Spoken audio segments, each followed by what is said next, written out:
And halfway through the first season, after an episode called Poisoning the Well, thank you, that gave my character the opportunity to play him. And I think the producers saw what I could do as an actor with the character, and they said to me, listen, we'll bring him to the office and talk to you. And they said, we want to make your character a regular character on the show. We can't do it this season, we're going to do it next season. And I was in 17 of the first 20 episodes, and then they made him regular next season. But the fan response was tremendous towards the character. And I think a lot of that has to do with what they gave me to do with the character, because he got to do lots of different things. So as an actor, you can't wish for anything better than that. So that's my thoughts on that. Thank you. Hi. Hi, thank you again for taking a picture with me last night. I told you not to tell you. Sorry about that, yeah. So I want to know, what is your favourite moment with Joe Flanagan? My favorite moment with Joe Flanagan? Yes. Not when he put all those rocks in my backpack. I'll tell you that right now. Joe is a really funny guy. I gotta tell you, first you meet Joe, he's like, oh, actually, I'll tell you my favorite moment with Joe Flanagan. We did the read-through for the show initially, and that's kind of when I thought, okay, I was cast in this show, and I was supposed to go to Portugal for a film festival when I first got cast in the series, and my agent called and said, listen, you got cast in Atlantis, you can't go. I'm like, why? Like, in a couple days, she's like, well, no, you're in like 12 days of the pilot, and then they've got you written into 4 episodes already. I'm like, really? She's like, yeah. I'm like, cool, all right. Good. And they invited you to the cast read-through at the studio. I'm like, okay. So I go there, I meet everybody. So I'm not really a regular on the show, but I'm the only one that's invited that's not a regular to do the reading of this pilot. So I get there, and only the producers know I'm doing a Scottish accent. So I meet everybody, including Joe Flanagan. He's there. He just flew in from LA. Scott, how you doing, man? What's your name? I'm like, I'm Paul McGillion. How you doing? Cool. Who you playing? I said, Beckett. Ah, cool, man. Cool. What's up? Where am I sitting? He's over there. Joe's there. Robert Patrick's there. Everybody's chit-chatting, going away. David Hewlett was not there because he was not cast yet. I'm sitting beside Rachel Luttrell, Rainbow Sun Francis sitting beside me. Rachel's on this side of me. Joe Flanagan, Robert Patrick, and then, all these people from Sci-Fi and MGM, so I'm kind of nervous, you know what I mean? I'm like, I haven't done this before, so I'm sitting around, I've done a lot of theater, so I'm not worried about, but Beckett has some of the first lines in the entire pilot, when he's stuck in the chair and stuff, remember that? When he's sitting in the chair. So we're all sitting around there filming, like, we all chit-chat, ha-ha, for half an hour, and then they say, okay, let's start doing the reading of the pilot, right? And Joe's sitting there.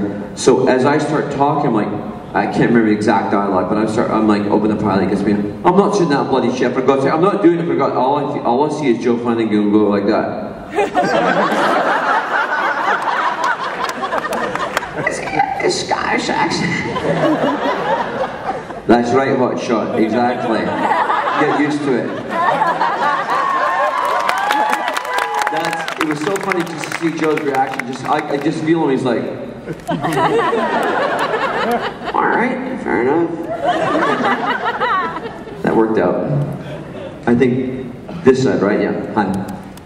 Hi. Scottish accent, crazy sexy.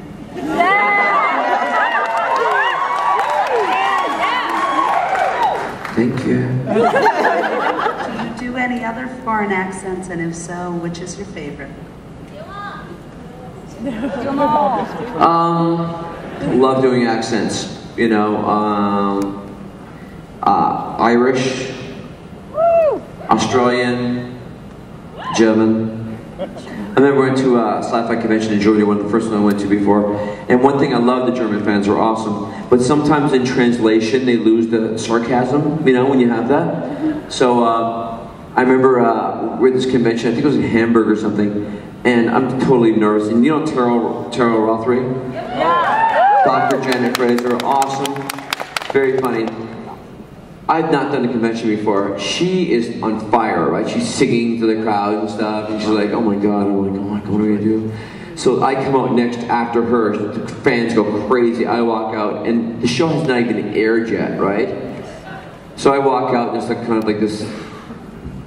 I'm like, oh my God, I'm dying.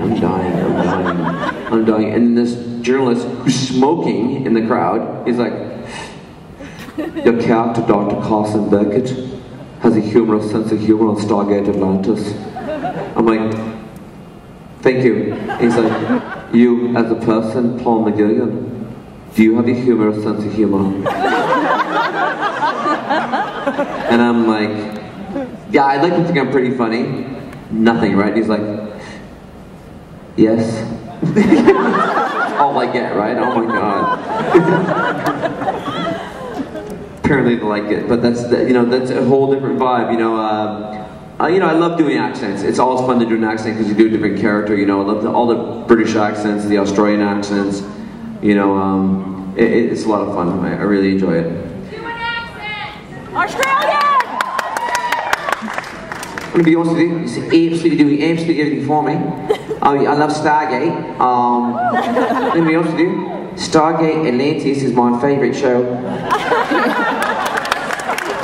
You're my mate, yeah? Oh, funny one. London.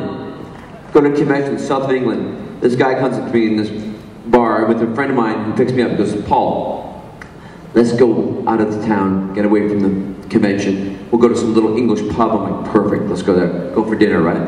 Go in the pub. And the waitress behind the bar, it's this tiny little village, she goes to me, are you in Stargate? I'm like, I go, yeah. She goes, oh my God, you're in Stargate. And this guy who's sitting at the bar, who's had a couple cocktails, bald, tank top, big fella, bleeding knuckles, looks at me and goes, are you on a Stargate? I'm like, yeah. Are you on the telly? I'm like, yeah, I'm on the telly. He goes, you're my mate. This is my mate, they tell you. Anybody that messes with him, I'll smash their head in. I'm like, oh my God. Thank you. He goes, you're on the telly. I said, yes, I'm on the telly. He goes, you're my friend. Anybody that's around with him, I'll smash his head in. I'm like, oh my God. And so I'm just sitting there, I don't know what to do because now he's got me in a headlock. I know for a fact he has not seen Stargate. I was just like, and he'd just drink his beer and he'd look at me, he'd drink his beer, put it down, and like, head down, and he goes, Stargate. I'm like, yeah, you're my friend in the Stargate. I'm like, yes. Where do you live? Like, Canada. I'm coming to Canada to spend time with you. Great. God bless him. Did I have another question? It's gone now. That's it? Hold on, one more. This lady right here. Yes. Just scream it out. I was wondering, when you were teaching, what was your favorite part of teaching and what was your least favorite part of teaching? The question is, when I was teaching, what's your favorite part of teaching? What's my worst part of teaching? Teaching, I did an education degree when I finished university. Thank you. You know what? Anybody who's a teacher out there, I bless you. You know what I love about teaching is the fact that you get an opportunity to talk to the kids and give them a little sense of values, hopefully, and a sense of continuity in their lives.